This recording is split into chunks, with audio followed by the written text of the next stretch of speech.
Olá, bom dia, bom dia. Iniciando mais um Projeto 626, mais um bate-papo, mais uma live gostosa na manhã desta quarta-feira, tá bom? Nosso encontro semanal aqui para essa troca de ideias, essa troca de energias, essa interação muito gostosa, não é? Para provocar reflexões, para melhorar o nosso dia também, tá bom? Por isso é importante que você participe deste momento, trazendo aqui o seu depoimento, a sua impressão a respeito do tema que estamos debatendo, tá bom? A Vânia, bom dia. A Aline, bom dia. Jussara, bom dia. Camille, bom dia também, não é? No tempo, na live de hoje, a Ser também, bom dia. Bem, nós vamos falar a respeito de uma coisa muito interessante, muito importante, que eu tenho certeza que eu e você já passamos ou estamos passando por isso neste momento, em alguma situação de nossas vidas, que é exatamente por que nós damos valor às coisas depois que nós perdemos. Por que precisamos perder para dar valor às coisas? Esse tema é muito importante e também muito profundo, porque mexe com nossas emoções, porque ela vai mexer, vai revolver questões que estão lá adormecidas, não é? E vez por outra nós nos deparamos com situações no presente, nos percebendo, tentando corrigir situações ou equívocos passados, não é? Por exemplo, nós convivemos com algumas pessoas por um determinado período, não prestamos atenção, não acolhemos, não compreendemos, não tivemos a paciência necessária e depois lá adiante nós nos percebemos tentando corrigir isso num outro relacionamento. Só que não vai dar certo porque este outro relacionamento é uma outra pessoa, uma outra situação, outras percepções, outras crenças. Então é importante nós nos atentarmos ao momento presente. Por que eu preciso perder para dar valor? É uma reflexão interessante. E você, já teve alguma perda? Já deixou escorrer, escapar pelas mãos alguma coisa importante, uma pessoa, um relacionamento, enfim, seja ele no campo social, nas relações interpessoais, amorosa ou laboral, e depois se arrependeu, percebeu que não deu o devido valor? Conta pra gente, para irmos enriquecendo esse nosso debate, tá bom? Então vamos iniciar fazendo esse questionamento. Por que eu preciso perder para dar o valor? No entanto, também é bom refletir, e vamos começar por aqui, nem sempre, é verdade que nem sempre é uma perda, mas um livramento. E as pessoas às vezes têm dificuldade para se livrarem de alguma coisa, achando que vão perder. Então perceba que temos duas situações distintas. Há coisas nas quais deveríamos nos apegar, nos segurarmos e deixamos escapar, perder. Há certas coisas ou situações das quais devemos sair, escapar, abandonar. No entanto, nós ficamos presos por dependência emocional, dependência financeira, dependência, enfim, não importa, e acabamos sendo presos e não nos livramos daquela situação. Perceba então que há duas condições, há dois fatores que às vezes nos prendem ou nos expulsam de algum lugar. E quando não percebemos que aquela situação é de um livramento, acabamos ficando presos. E quando não é de um livramento, mas de uma ação minha, de uma compreensão, de uma paciência, digamos assim, de um diálogo, eu acabo então por deixar escapar aquela situação. E depois, eu repito, nós ficamos neste ciclo, neste determinismo psíquico, neste looping, nesta espiral, sempre com aquele mesmo equívoco, aquela mesma ação, que Freud vai chamar de determinismo psíquico, não é? Então, se eu vivo, apenas a título de exemplo, né? Se eu vivo num emprego que seja ruim para mim, as pessoas são tóxicas, o chefe é autoritário, não tenho um bom salário, o ambiente é altamente tóxico, eu não tenho um plano de carreira, não tenho nenhuma aspiração, nenhuma perspectiva de crescimento, evidentemente é uma situação da qual eu devo me livrar. Isso não seria perda, mas seria um livramento. E o mesmo se aplica a um relacionamento tóxico, por exemplo. Digamos que o marido, a esposa, ele ou ela, enfim, seja altamente tóxico, pegajoso, que vive humilhando, vive cobrando, vive menosprezando, desdenhando, é claro que é uma relação infrutífera, uma relação que vai trazer apenas aborrecimentos, uma relação que vai trazer apenas dissabores, e aí eu devo me livrar disso, né? Eu devo encontrar forças e unir forças para sair de uma relação altamente tóxica que está flagrantemente me prejudicando, não é? Outra coisa, e nós temos muito, são as amizades tóxicas. Há pessoas, há ambientes, há situação, não é? Tanto ambiente como amizades, geralmente amizades tóxicas nos levam ou nos fazem frequentar ambientes também tóxicos, lugares tóxicos, outras pessoas tóxicas. É claro, então, que temos que identificar isso, por que é que eu estou caindo nessa cilada, por que eu estou indo por este caminho, por que essas pessoas acabam me assediando, me levando, me seduzindo, me induzindo a ter esse tipo de comportamento ou a frequentar esse tipo de ambiente, não é? Então eu preciso identificar isso para me livrar. Então entendemos que livramento não é perda, não é? Ah, eu perdi tal coisa. Precisamos entender se essa coisa que eu digo que eu perdi, realmente eu preciso, realmente é importante na minha vida, vai mudar a minha vida, tem um significado importante para mim e para os meus, para as pessoas, para a situação que eu vivo, enfim, né, pessoal, profissional, ou se é um livramento. De repente aquilo não é uma perda, é um livramento. Agora vamos falar do contrário, não é? De uma situação inversa a isso. A Jussara diz, no meu caso, eu percebo que mais eu retenho do que me livro. Então, Jussara, mais eu retenho do que me livro. Eu não sei se a Jussara está fixação em uma das fases do desenvolvimento psicossexual, segundo Freud. Sim, então se este acumular, se este segurar, se essa dificuldade de livramento, se eu vou me apegando, nós temos aí um misto, não é? Do oral, anal, fálico, enfim, que nós temos as questões aprofundando um pouco mais, Jussara, de acumuladores e assim por diante. Porque eu acumulo tanta coisa ou porque eu não me livro de certas coisas. Às vezes eu estou enxergando determinada situação, eu estou, ou melhor, estou vendo determinada situação, estou vendo que aquilo é prejudicial, estou vendo que aquilo me faz mal, estou vendo que estou contribuindo, né, para um mal-estar ou para um mau desenvolvimento, para uma situação equivocada, mas eu não enxergo e eu não me livro daquela situação. Eu não tenho uma ação cabal para resolver aquela situação e continuo com alguns mecanismos de defesa, eu vou racionalizando, eu vou deslocando formações reativas e assim por diante, e vou mantendo aquela situação em minha vida. Então, eu não consigo me livrar daquela situação. Por quê? De certa forma, há um interesse da minha parte, e há um ganho secundário, há alguma coisa que me interessa naquela situação, não é?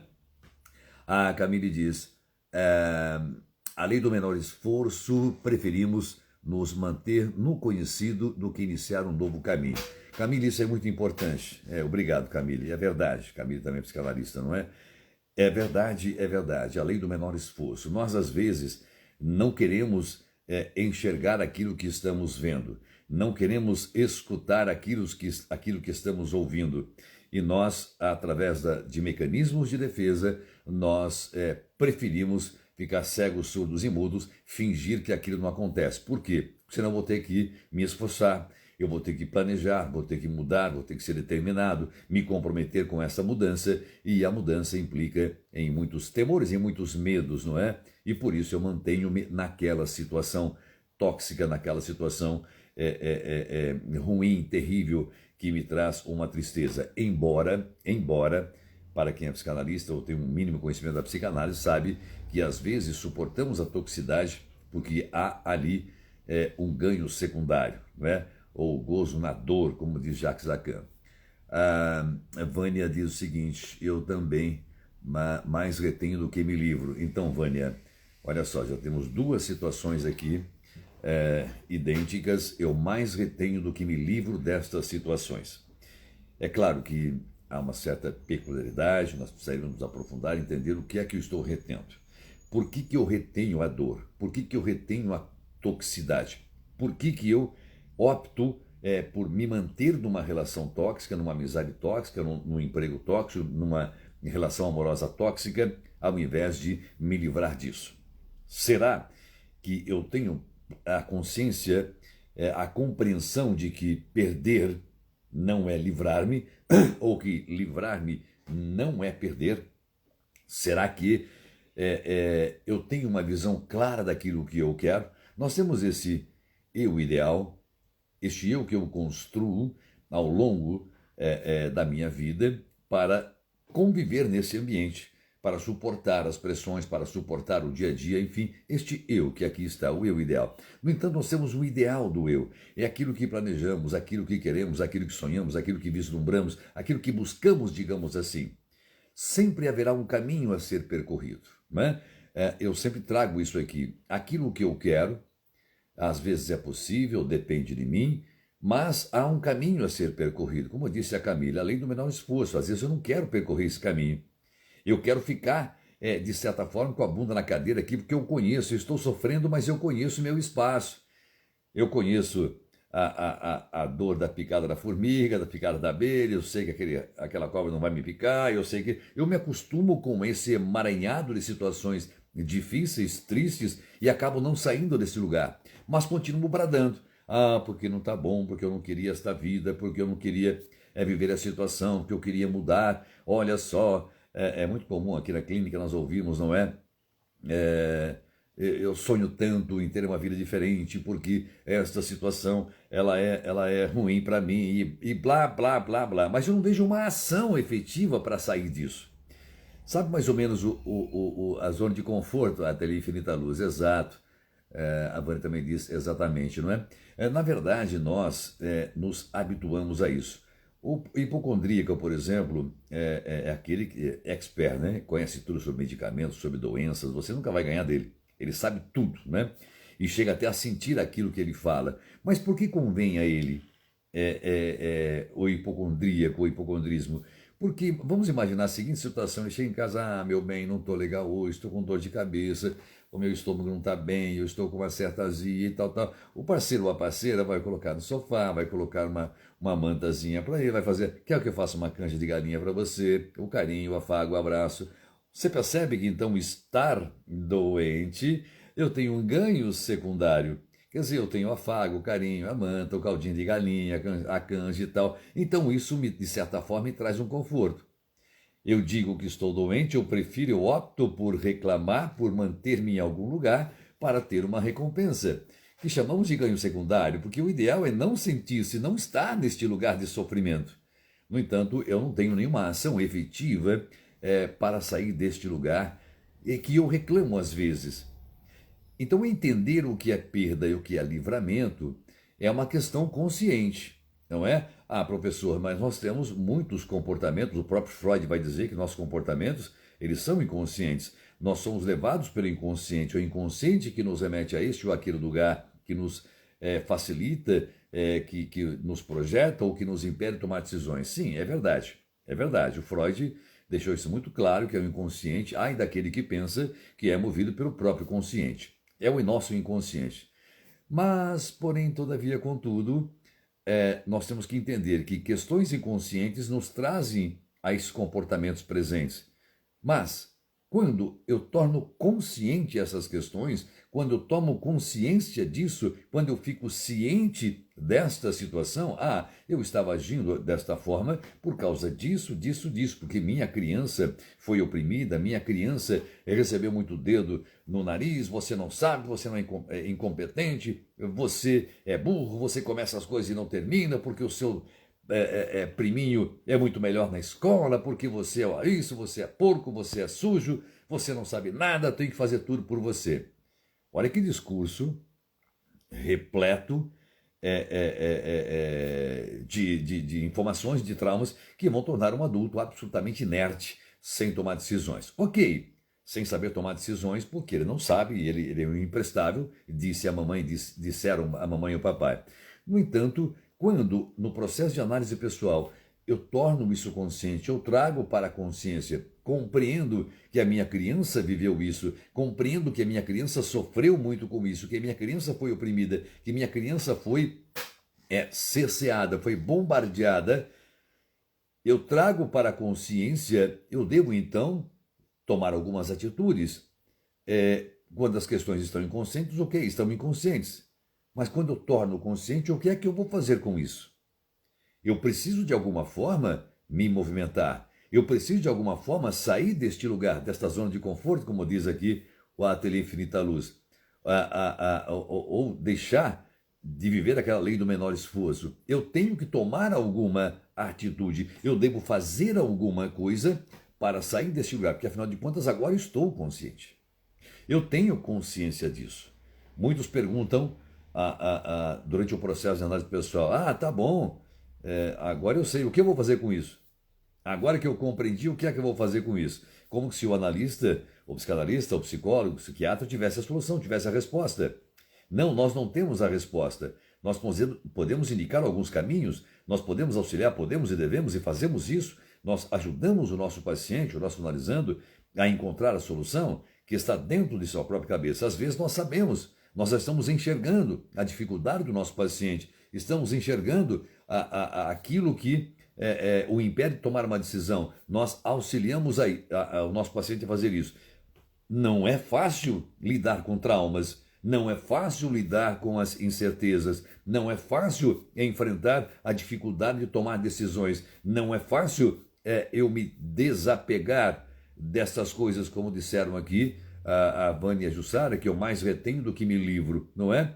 Mas eu preciso enfrentar a situação, porque eu retenho coisas, eu sou acumulador. Por que eu não consigo me livrar do livramento, estou dizendo, de situações tóxicas, se eu já estou consciente?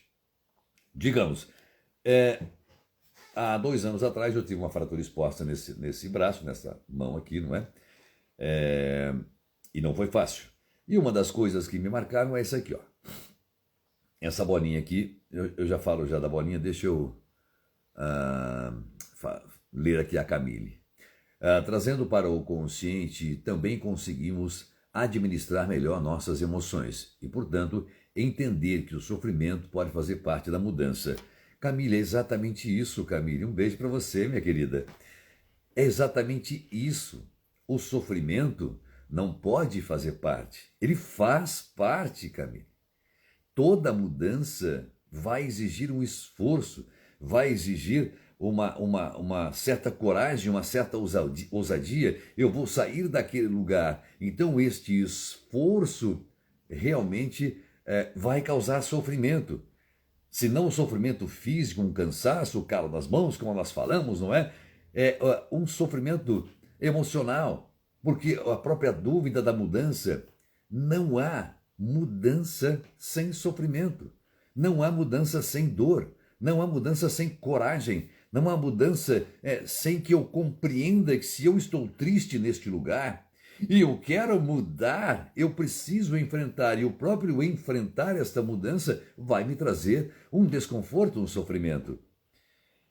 Essa história de que a vida é maravilhosa, a vida é bela, nós não precisamos sofrer nesta vida, viemos para ser felizes e tal, blá, blá, blá, blá. Literatura. Isso é sonho, isso é balela, isso é a história hollywoodiana. Não é verdade. E por isso ficamos inertes. É verdade, Vânia. É isso. Não é fácil, nós temos desafios e desafios. Não é? As pessoas às vezes olham para a figura do psicanalista, nossa, agenda cheia, deve ganhar muito dinheiro, que vida folgada, que tranquilidade. Como é psicanalista, não tem problemas de relação com a esposa, com os filhos, com os amigos, com os alunos, com a escola, com a sociedade, porque é psicanalista velho, já sabe, né? Tem uma vida de paz, tranquilidade. Quem foi que disse isso? Somos seres humanos. Vivemos em sociedade. Eu posso até encontrar dentro de mim um certo estágio de evolução, de compreensão das coisas, evitando certas situações, me livrando de certas situações ou pessoas ou questões, mas eu sou um ser humano, não é? As relações com este outro não tem talvez esse nível de compreensão das relações humanas, mas então a pessoa olha aquilo e fala, ele atingiu aquilo, atingiu um estágio que eu jamais vou atingir. Claro que jamais você vai atingir se não tirar a bunda da cadeira, se não enfrentar, sair desse estado de inércia, aceitar esse sofrimento. A vida é isso, não é brincadeira. Uma simples transição de carreira já provoca um desconforto. Um início de relacionamento já provoca um desconforto pela própria incerteza se aquilo vai dar certo. E não teremos aquela certeza absoluta nunca. O fim de um relacionamento também provoca um desconforto, um sofrimento. O pedido de demissão ou uma demissão num serviço, num trabalho, é claro que provoca um desconforto. Quando um paciente vai embora, provoca um desconforto, uma certa insegurança. Sempre isso vai acontecer. Não é? Agora, compreender isso, que viver não é um conto de fadas, é que torna mais fácil enfrentar a situação. Porque eu tenho essa percepção. Eu trago para a consciência essa percepção. Então, meu querido e minha querida, essa questão de perda ou livramento ou perda, eu preciso elaborar dentro de mim. Eu preciso compreender. Então, retomando a bolinha que eu falei agora. Então, há 2 anos atrás, eu sofri um acidente, que tive fratura exposta aqui, foi horrível. Sofri muita dor. E uma das fases mais complexas depois da calcificação, não era? Uma tipóia e tal, passei por cirurgia. Nossa, foram 45 dias difíceis para mim. Eu não parei de trabalhar. Eu continuei dando aula, continuei atendendo, não é? Meus pacientes. Tive uma vida normal. Dificuldade para tomar banho, dificuldade para trocar de roupa, dificuldade para ir no banheiro com a mão esquerda, que eu nunca tinha utilizado a mão esquerda.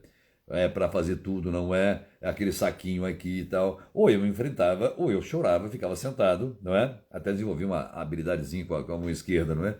Mas depois começou a fisioterapia. E esta bolinha para fazer aquilo, né? Aquela fisioterapia. E claro que eu ia no fisioterapeuta, depois com o tempo veio aqui na clínica e fazia um atendimento aqui. Mas essa é uma das ferramentas utilizadas, né, para fazer a fisioterapia, para não deixar a mão endurecer e tal, outros aparelhos que a fisioterapeuta trazia, e fiquei com essa bolinha aqui. Digamos então que essa bolinha, veja que eu estou falando para você agora sobre ela, estamos falando perda ou livramento. Digamos que esta bolinha, ao olhar para esta bolinha, eu me sentisse mal, eu me sentisse triste, uma angústia, e eu ficasse lembrando apenas da dor do acidente, da cirurgia, me trouxesse recordações tristes. Por que eu guardaria esta bolinha se ela estaria me trazendo lembranças horríveis? E no meu caso, né? E para você, professor, o que ela significa? Para mim, ela significa... Por que ela está aqui até hoje, se já faz 2 anos? Eu deixo ela pela mesa, não é? Uma resposta definitiva eu não tenho. Mas por que eu não me livro dela? Porque ela me traz boas recordações.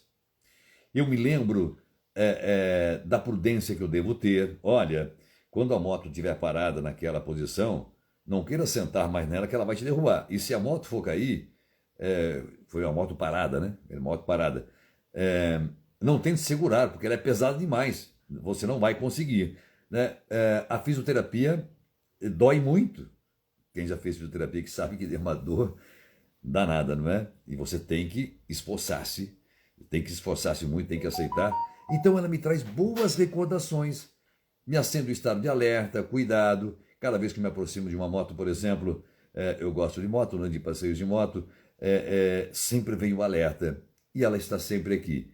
Também quando estou diante de um paciente, diante de uma situação difícil e tal, o simples fato de olhar para a bolinha me traz já a seguinte questão. Não é fácil sair deste lugar. Não é fácil enfrentar a situação. Quem disse que é fácil, como estamos dizendo aqui, sair da inércia, sair do status quo, sair da zona de conforto, a tal da lei do menor esforço, como trouxe a Camille.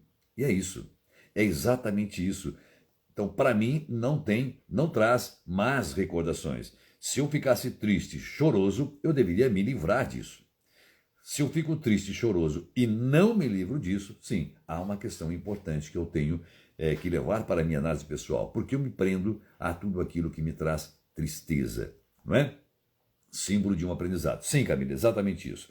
Então, essas coisas que são símbolos de aprendizados, que marcam positivamente as nossas vidas, não são tóxicas, não são situações, não são coisas, objetos dos quais devemos nos livrar. Não se encaixa nessa situação. É perfeita a sua percepção, Camille. Bem, então, vamos falar agora de uma questão importante, como na clínica também. Os canalistas aqui sabem que viverão situações como estas no dia a dia. Eu perdi meu marido ou minha namorada, meu esposo e assim por diante, minha esposa. E aí, depois que perde, depois que vai embora, nós ficamos lembrando do namoro, onde foi o primeiro encontro, ficamos lembrando do primeiro beijo, ficamos nos recordando das aventuras, das viagens, dos passeios pelo parque, do cinema, daquelas situações tão gostosas. Ficamos nos lembrando dos familiares, dele ou dela, estou dizendo, não é? Ficamos nos recordando daquela ambiência, daqueles churrascos, daqueles momentos gostosos. Lembramos-nos do dia do casamento, da festa daquele casamento, dos convidados, dos padrinhos e assim por diante, dos filhos, se o casal tiver filhos. E aí nós começamos a lamentar, né? Depois da separação, depois da perda. Por que eu fui tão incompreensivo? Por que eu fui tão arrogante? Por que eu fui tão impaciente? Por que eu não compreendi este outro? Por que eu perdi o controle em determinadas situações? Por que eu não perdoei naquela situação? Por que eu não acolhi ao invés de expulsar, ao invés de agredir, ao invés de falar tanta merda que eu falei naquela situação? Por que eu humilhei tanto ele ou ela? Por que eu agi tão impulsivamente naquela situação? Isto significa que quando chega este momento de introspecção, onde estou avaliando aquela situação, é um processo de elaboração. Eu estou elaborando, né? Eu estou compreendendo, reconhecendo a minha incapacidade de lidar com aquela situação. Eu já trouxe esse tema aqui para reflexão e eu vou dar uma pincelada. Quando um chefe, um líder, ele grita demais com seus funcionários, ele está revelando, mostrando a sua incapacidade de ensinar, de treinar esse funcionário.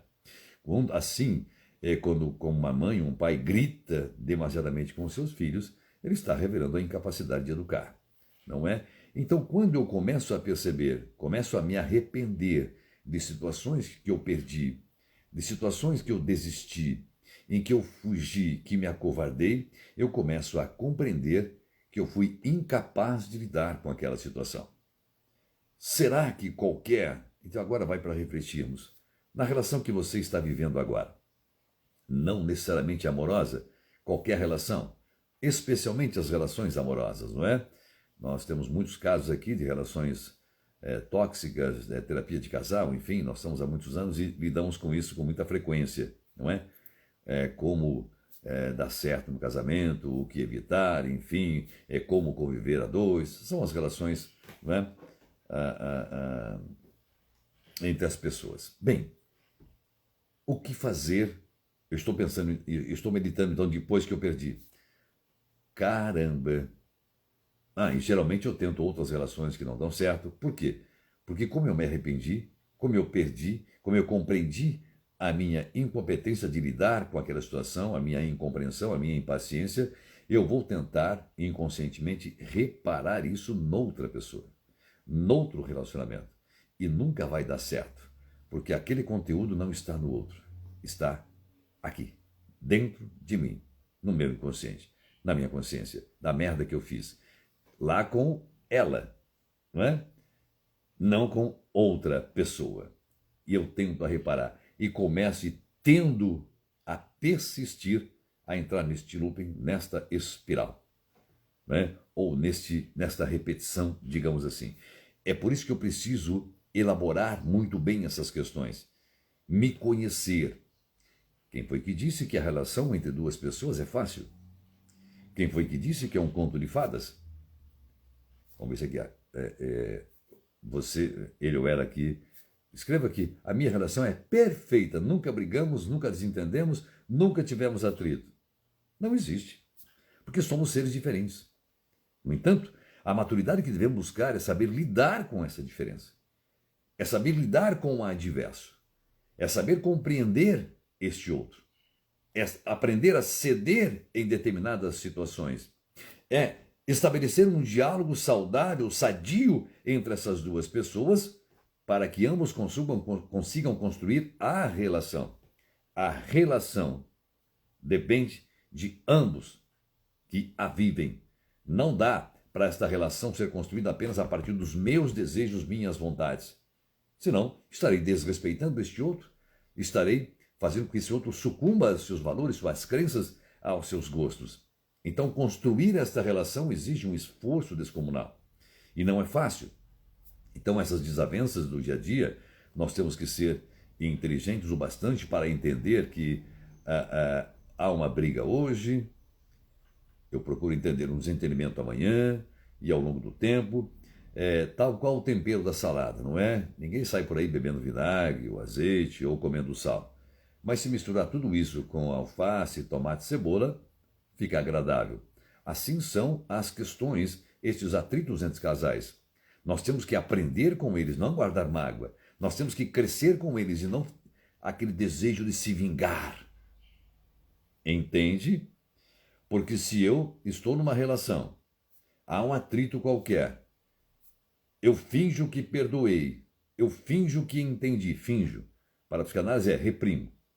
O real desejo reprimido, não é? Para vomitar isso numa próxima oportunidade, eu estou conspirando contra a própria relação. É por isso que terapia de casais, é por isso que quando falamos em relacionamentos, é uma questão muito profunda. Não há este jardim florido, olha, a receita para viver bem assim, assim, assim, assim. Não, não existe isso. Nós temos algumas premissas, algumas questões das quais não abrimos mão, como, por exemplo, o diálogo, a compreensão. É necessário que, acreditado, não é aquela frase, menos é mais. Quanto menos eu me imponho, quanto menos soberbo, quanto menos egoísta, quanto menos egocêntrico, quanto menos comportamentos agressivos, quanto menos eu humilhar, mais eu ganho na relação.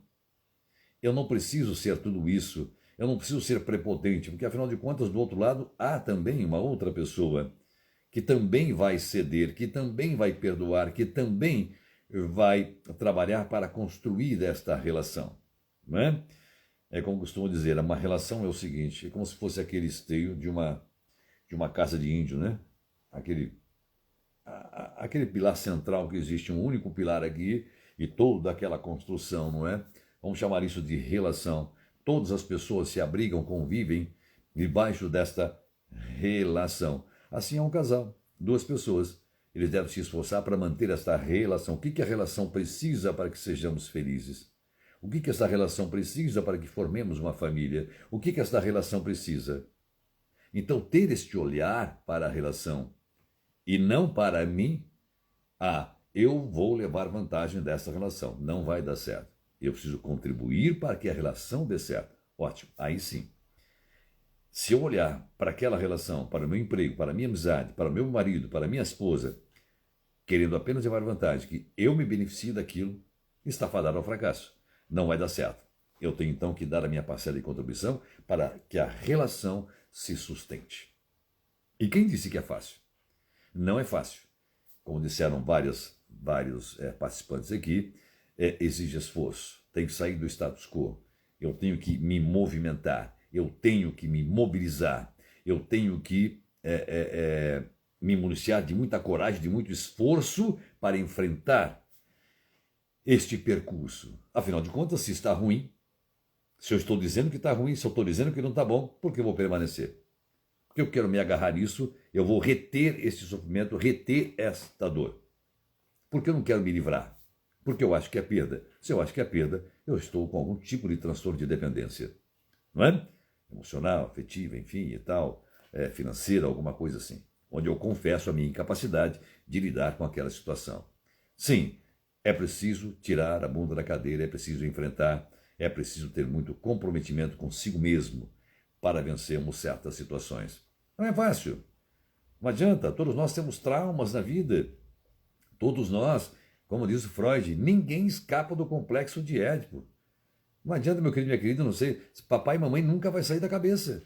Os irmãos, enfim, as castrações, não é? As fixações lá da fase oral, anal, fálica, o desenvolvimento psicossexual, latência, sexualização, tudo isso não adianta. O Freud foi muito claro e hoje é muito evidente. Ninguém escapa destas fases do desenvolvimento psicossexual ou do complexo de Édipo. Ou da forma em que fomos castrados, a imposição de normas, regras e limites, ou não castrados, com um superego extremamente podador, castrador ou permissivo demais, não é? Que vai moldando a nossa personalidade. Chega um momento em que eu estou aqui, no divã, diante do meu analista, em que eu falo sobre o que eu sinto, abro meu coração, associação livre de ideias, não é? Na transferência que nós chamamos, para que, com a sua experiência, com a sua percepção, não é? Ele me ajude a encontrar, a elaborar e a encontrar uma saída para esse sofrimento. Percebe? Então, eu hoje tenho um comportamento porque eu tive um trauma e este trauma me leva a ter esse tipo de comportamento. Ok. Bom, meu analista, eu identifico isso. E o que vai acontecer? Agora eu sei. O trauma sumiu? Não. Aquele evento continua na minha vida. Não é que eu vou ser curado. Eu declaro a sua cura, o trauma não mais existe. E nunca mais você vai se lembrar dele. É mentira. Então, o processo de análise pessoal, eu vou aprender a elaborar, aprender a identificar, ressignificar aquele evento traumático, aquela situação, para que eu consiga ter uma autogestão, uma vida saudável. O Freud vai dizer, e para terminar também, né, já estourei o tempo da live, o Freud vai dizer que a autogestão... Freud, quando é que uma pessoa pode ser considerada normal? Ele disse assim, quando uma pessoa consegue relacionar-se, constituir uma família, consegue trabalhar, consegue relacionar-se com a sociedade, apesar dos traumas, apesar dos conflitos, apesar das dores, é uma pessoa normal. É isso. Eu acho que isso explica tudo. Não é tão simples. Não há um conto de fadas. Temos que entender que o sofrimento faz parte. A dor faz parte. Este enfrentar os desafios fazem parte da vida. Fazem parte do nosso crescimento. Se não tivéssemos as formiguinhas nos cutucando toda hora, os problemas, não é? Nós seríamos bem acomodados. Como elas ficam nos picando toda hora, a gente fica em movimento. É isso, é o movimento da vida. Tá bom, meu querido, minha querida? Apenas reflita. Será que eu não quero perder? Ou eu não estou enxergando que determinadas coisas são livramentos? Se eu olho para aquilo e aquilo me traz dor, por que eu mantenho aquilo? Leva isso para o seu analista, tá bom? Grande beijo e ótimo dia.